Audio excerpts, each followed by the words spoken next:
Guys, कभी आपने सोचा है कि सिर्फ एक रात में पूरा का पूरा गांव गायब हो जाए और उसके 300 साल बाद तक वो कभी दोबारा न बस पाए?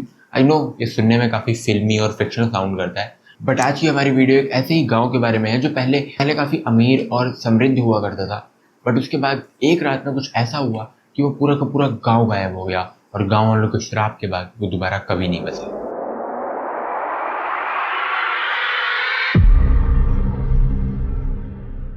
कहा जाता है कि यह गांव 13वीं सेंचुरी में पालीवाल ब्राह्मण्स ने बसाया था और इस गांव में पालीवाल ब्राह्मण्स मेजॉरिटी में रहते थे। बट इसका मतलब ये नहीं था कि उस गांव में और दूसरी कम्युनिटीज़ नहीं रहती थी, और दूसरी कम्युनिटीज़ भी रहती थी, बट पालीवाल ब्राह्मण्स मेजॉरिटी में थे और बाकी कम्युनिटीज़ थोड़ी कम संख्या में थी। ये गांव उस टाइम के हिसाब से काफ़ी अमीर और प्रॉस्परस हुआ करता था, क्योंकि डिस्पाइट द फैक्ट कि एक रेगिस्तान इलाका था, उसके बावजूद यहाँ की फर्टाइल और यहाँ की खेती बाड़ी बहुत ही अच्छी थी। क्योंकि ये जो कुलधारा के लोग थे, इनके इरिगेशन सिस्टम्स बहुत ही अच्छे थे, इनके कैनाल सिस्टम भी बहुत अच्छे थे, उसके अलावा इनकी एग्रीकल्चरल मेथड्स जो थे वो भी बहुत अच्छे थे और वो काफ़ी हद तक मॉडर्न भी थे।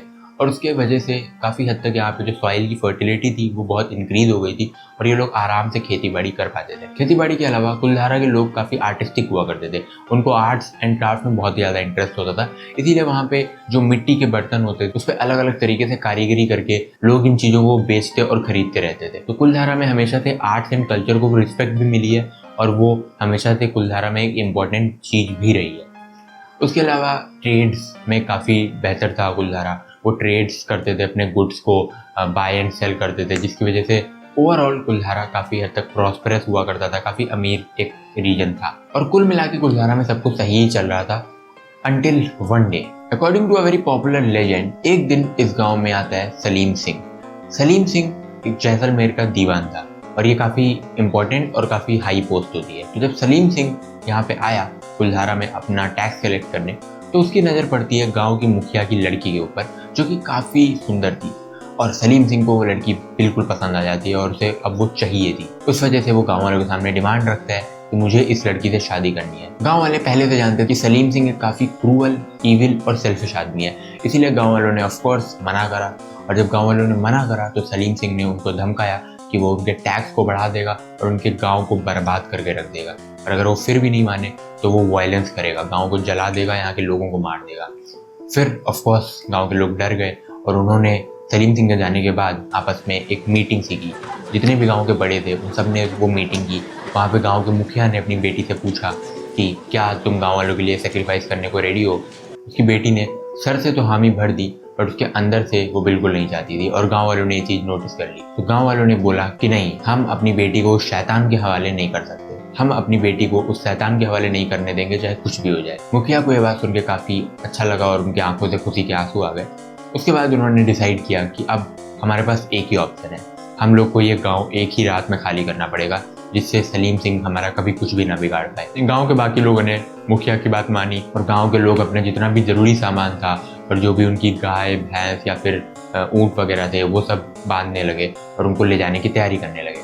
बट आधी रात में इस तरीके का शोर शराबा सुन के वहाँ पे सलीम सिंह के दो आदमियों को ये चीज़ खबर लग गई कि ये गांव के सारे लोग शायद से इवैक्यूएट कर रहे हैं, और उन्होंने ये चीज़ जाके सलीम सिंह को बता दी। सलीम सिंह अपने सैनिकों के साथ आता है और वो उस गांव पे हमला कर देता है, उस गांव में आग लगाता है, वहाँ पे तोड़ फोड़ करता है और कुछ लोगों को मार तक देता है।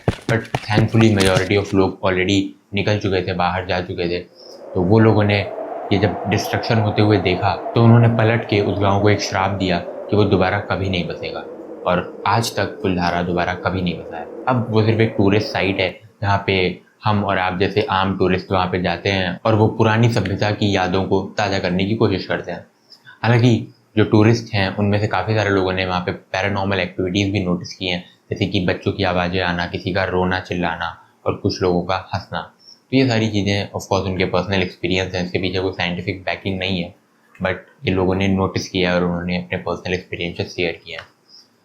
हालांकि ये जो पूरी कहानी है ये सिर्फ और सिर्फ एक टेल है, एक लेजेंड है। इसको अभी तक जितने भी आर्कियोलॉजिस्ट हैं या फिर हिस्टोरियंस हैं वो उतना क्रेडिबल नहीं मानते हैं, बट ये काफ़ी पॉपुलर है और काफ़ी हद तक मे भी सही भी हो सकती है और नहीं भी सही हो सकती है।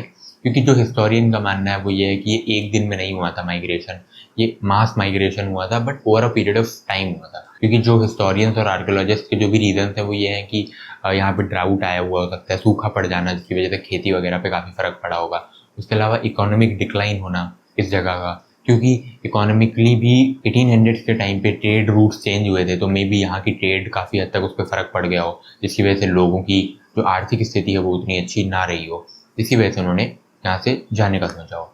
उसके अलावा पॉलिटिकल इंस्टेबिलिटी, तो ये सब कुछ रीज़न हो सकते हैं हिस्टोरियंस और आर्कोलॉजिस्ट के हिसाब से, जिसकी वजह से यहाँ पे लोगों ने गाँव छोड़ा होगा धीमे धीमे करके। तो या this was it for the video.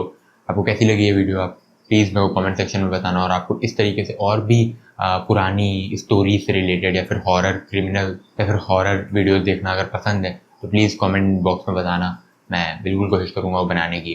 तब तक के लिए make sure to like the video, subscribe to the channel and share this video to your friends. तब तक के लिए बाय बाय, पीस आउट।